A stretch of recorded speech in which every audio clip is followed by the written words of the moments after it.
আসসালামু আলাইকুম, কেমন আছেন সবাই? আশা করি সবাই খুব ভালো আছেন। রমজান যেমন দেখতে দেখতে চলে আসলো, আবার কিন্তু ঠিক দেখতে দেখতে চলেও যাচ্ছে। তো গত বছর রমজানে বাচ্চারা ২টা রোজা রেখেছিল। এই বছরও ঠিক ২টা রোজা রেখেছে। আরও বেশি রাখতে চেয়েছিল, বাট আমি রাখতে দিইনি। ওই বছর ওরা যখন প্রথম রোজাটি রেখেছিল, তো ওদের যাবতীয় যত খাবার আছে পছন্দের সব চেষ্টা করেছিলাম বাসায় তৈরি করে দিতে, কিন্তু এবছর তেমন কিছুই করিনি। এবছর জাস্ট ওরা হালিম খেতে চেয়েছিল, তো হালিমটাই তৈরি করছি, তাও রেডিমেডটা এনে। আর ভাজা পোড়াটা তো থাকেই, তো ভাজা পোড়াটা তো করছি, সাথে স্পেশালটা আজকে হালিম। তো আমি এখানে হালিম মিক্সটা নিয়ে প্রথমে যে আমার শস্য দানাগুলো থাকে সেই দানাগুলো আমি ভিজিয়ে নিলাম, যাতে একটু সুন্দর একটা ঘ্রাণ আসে।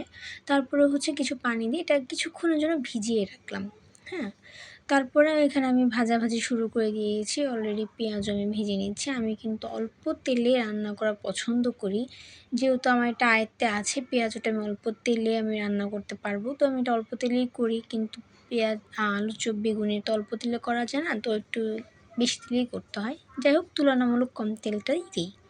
তো এইখানে আমি পাশের চুলায় হালিমটার মাংস কষিয়ে নিচ্ছিলাম, আর আরেক চুলাতে আমি ভাজাভাজি করে নিচ্ছিলাম। ২ চুলায় তাড়াতাড়ি করে রান্না করছিলাম, কারণ আগে রেডি হয়ে যায় আমার খাবারটা, ইফতারটা। তো আমি প্রথমে মাংসটা খুব সুন্দর করে কষিয়ে নিয়ে তারপরে হচ্ছে যে শস্য দানাগুলো ভিজিয়ে রেখেছিলাম ১০ মিনিটের জন্য, সেটা দিয়ে দিলাম। তারপরে এটা আরেকটু কষিয়ে নেব। কষানোর পর আমি এতে পরিমাণ মতো গরম পানি দিয়ে দেবো। এই যে কথা বলতে বলতে পাশের চুলায় আমি কিন্তু বেগুনিও দিয়ে দিয়েছি। আমি বেগুনিগুলো ভেজে নিচ্ছি, আর হচ্ছে সাথে আলু চপগুলো ভেজে নিচ্ছিলাম।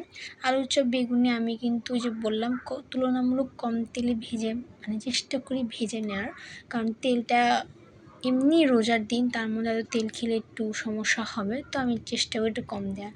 তো এখানে আমার অলরেডি সব ভাজাভাজি করা শেষ, এবং হালিমটাও দেখেন কি সুন্দর একটা টেক্সচার চলে আসছে, মানে হালিমটা আমার ডান হয়ে গেছে।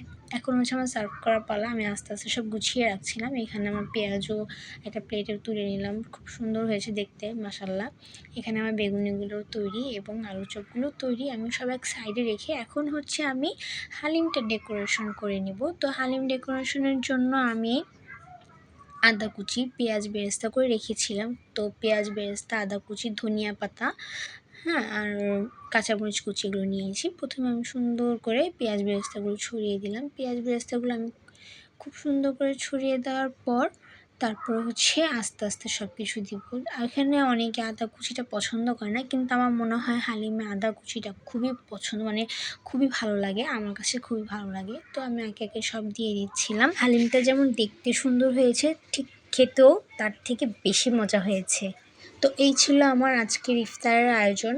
ভিডিওটি ভালো লাগলে সবাই লাইক, কমেন্ট এবং শেয়ার করবেন। সবাই ভালো থাকবেন, সুস্থ থাকবেন, এবং অবশ্যই আমার বাচ্চাদের এবং আমাদের সবার জন্য দোয়া করবেন। তো আজকে এই পর্যন্তই। আল্লাহ হাফেজ।